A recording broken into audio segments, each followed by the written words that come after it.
नमस्कार। आकाशवाणी जयपुर अजमेर से प्रस्तुत हैं प्रादेशिक समाचार।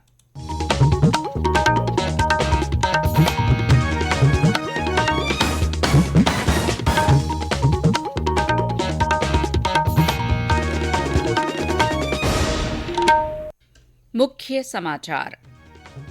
प्रधानमंत्री नरेंद्र मोदी ने मानगढ़ धाम में आदिवासियों की जनसभा को संबोधित किया। कहा, आदिवासी समाज ने स्वतंत्रता संग्राम की मशाल को हमेशा थामे रखा।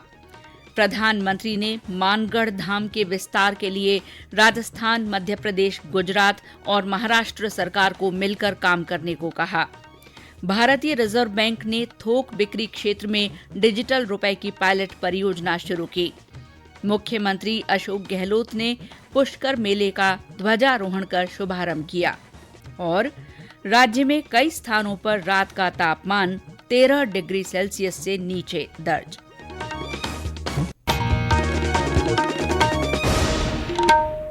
समाचारों के साथ मैं शीला चावला। और अब समाचार विस्तार से। प्रधानमंत्री नरेंद्र मोदी ने कहा है कि भारत का इतिहास, वर्तमान और भविष्य आदिवासी समाज के बिना पूरा नहीं हो सकता। ये समय है जब देश आदिवासी समाज के ऋण और बलिदान के लिए उनकी सेवा का धन्यवाद करे। श्री मोदी आज बांसवाड़ा जिले में मानगढ़ धाम में आयोजित मानगढ़ धाम की गौरव गाथा कार्यक्रम में आदिवासी समुदाय को संबोधित कर रहे थे। श्री मोदी ने कहा कि आजादी की लड़ाई में आदिवासी समाज के संघर्ष और बलिदान को आजादी के बाद लिखे गए इतिहास में जो जगह मिलनी चाहिए थी वो नहीं मिली। आजादी का अमृत महोत्सव में देश आज उस कमी को पूरा कर रहा है।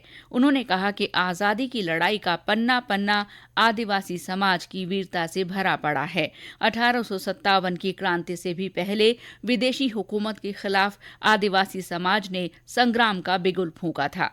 प्रधानमंत्री ने कहा कि आदिवासी समाज ने स्वाधीनता संग्राम की मशाल को हमेशा थामे रखा है। आदिवासी समाज राजस्थान में महाराणा प्रताप के साथ उनकी ताकत बनकर खड़े हुए थे। इस समाज ने प्रकृति से लेकर पर्यावरण तक, संस्कृति से लेकर परंपराओं तक भारत के चरित्र को सहेजा और संजोया है। प्रधानमंत्री ने कहा कि आदिवासी समाज के अतीत और इतिहास तथा बलिदान को जन जन तक पहुंचाने के लिए आदिवासी स्वतंत्रता सेनानियों को समर्पित विशेष म्यूजियम बनाए जा रहे हैं।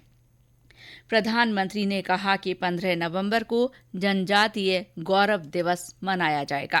15 नवंबर को भगवान बिरसा मुंडा की जयंती पर देश जनजातीय गौरव दिवस मनाएगा। आदिवासी समाज के अतीत और इतिहास को जन जन तक पहुंचाने के लिए देश भर में आदिवासी स्वतंत्रता सेनानियों को समर्पित विशेष म्यूजियम बनाए जा रहे हैं। जिस भव्य विरासत से हमारी पीढ़ियां वंचित रह रही थी, वो अब उनके चिंतन का, उनकी सोच का और उनकी प्रेरणाओं का हिस्सा बनेगी।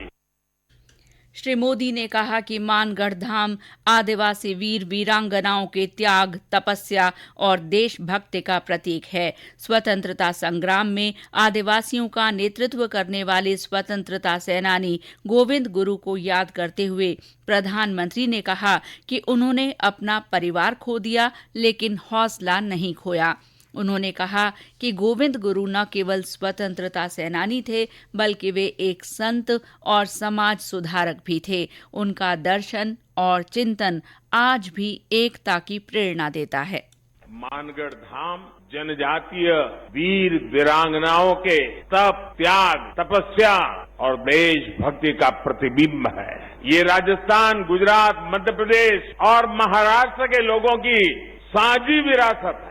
30 अक्टूबर को गोविंद गुरुजी की पुण्यतिथि थी। मैं सभी देशवासियों की तरफ से गोविंद गुरुजी को पुनः श्रद्धांजलि अर्पित करता हूं। श्री मोदी ने कहा कि मानगढ़ धाम विस्तार के लिए राजस्थान, मध्य प्रदेश, गुजरात और महाराष्ट्र की सरकारों को मिलकर काम करने की जरूरत है। उन्होंने कहा कि चारों राज्य इस दिशा में चर्चा कर रोड मैप तैयार करें। प्रधानमंत्री ने कहा कि मानगढ़ धाम को इस रूप में विकसित किया जाए कि ये स्थान नई पीढ़ी के लिए प्रेरणा स्थल बन सके। उन्होंने कहा कि इस काम में केंद्र सरकार पूरा सहयोग देगी। केंद्रीय संस्कृति और संसदीय कार्य मंत्री अर्जुन राम मेघवाल, मुख्यमंत्री अशोक गहलोत, गुजरात के मुख्यमंत्री भूपेंद्र पटेल और मध्य प्रदेश के मुख्यमंत्री शिवराज सिंह ने भी जनसभा को संबोधित किया। कार्यक्रम में मध्य प्रदेश के राज्यपाल मंगू भाई पटेल भी मौजूद रहे। श्री मोदी ने गोविंद गुरु की प्रतिमा पर श्रद्धा सुमन अर्पित किए और 1913 में शहीद हुए आदिवासियों को नमन भी किया।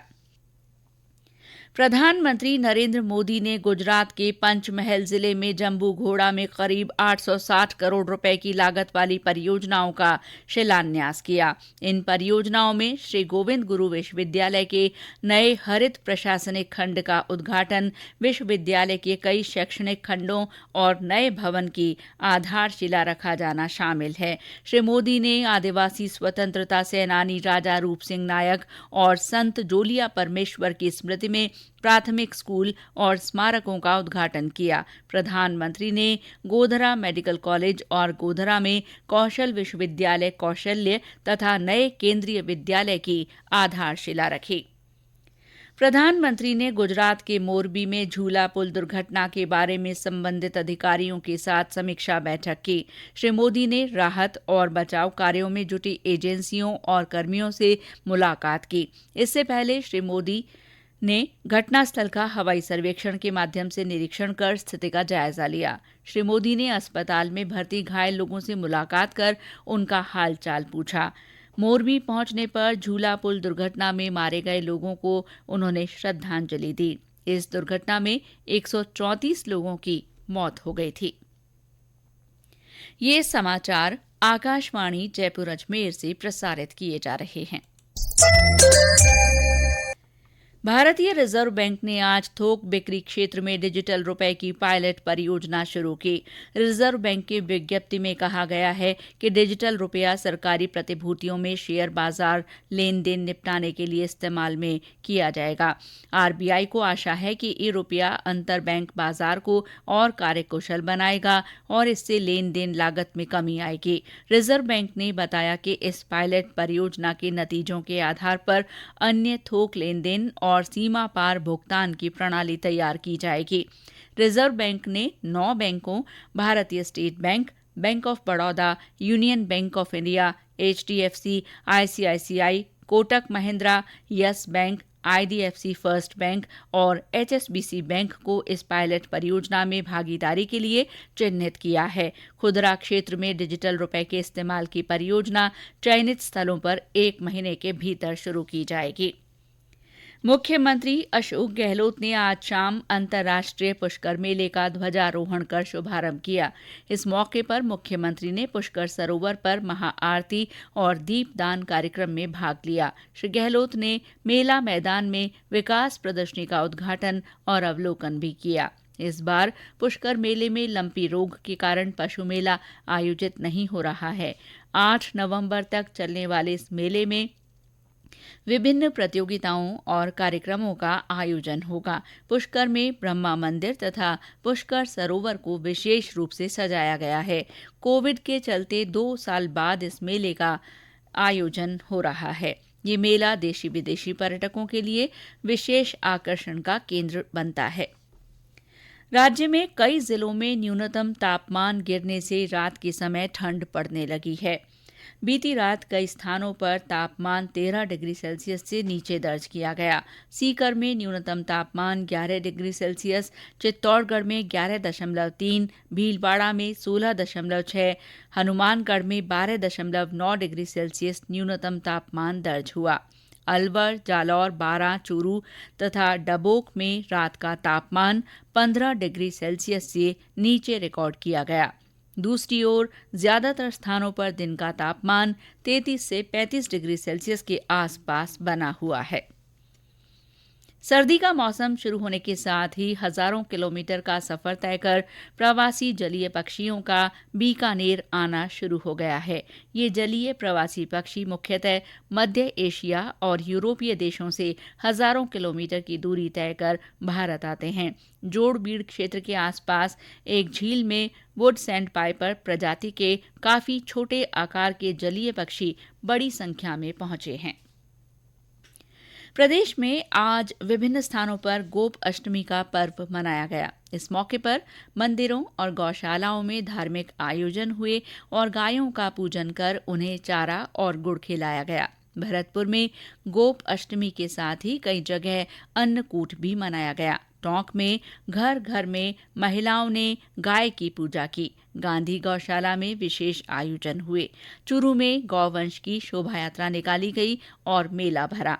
झुंझुनू में गौ पूजन के साथ तुलादान के कार्यक्रम हुए। सीकर में गोपीनाथ गौशाला में सुबह से ही दान पुण्य करने वालों की भीड़ रही। और अंत में मुख्य समाचार एक बार फिर। प्रधानमंत्री नरेंद्र मोदी ने मानगढ़ धाम में आदिवासियों की जनसभा को संबोधित किया। उन्होंने कहा कि आदिवासी समाज ने स्वतंत्रता संग्राम की मशाल को हमेशा थामे रखा है। प्रधानमंत्री ने मानगढ़ धाम के विस्तार के लिए राजस्थान, मध्य प्रदेश, गुजरात और महाराष्ट्र सरकार को मिलकर काम करने को कहा है। भारतीय रिजर्व बैंक ने थोक बिक्री क्षेत्र में डिजिटल रुपए की पायलट परियोजना शुरू की है। मुख्यमंत्री अशोक गहलोत ने पुष्कर मेले का ध्वजारोहण कर शुभारंभ किया। और राज्य में कई स्थानों पर रात का तापमान 13 डिग्री सेल्सियस से नीचे दर्ज किया गया है। इसी के साथ प्रादेशिक समाचार बुलेटिन समाप्त हुआ। नमस्कार।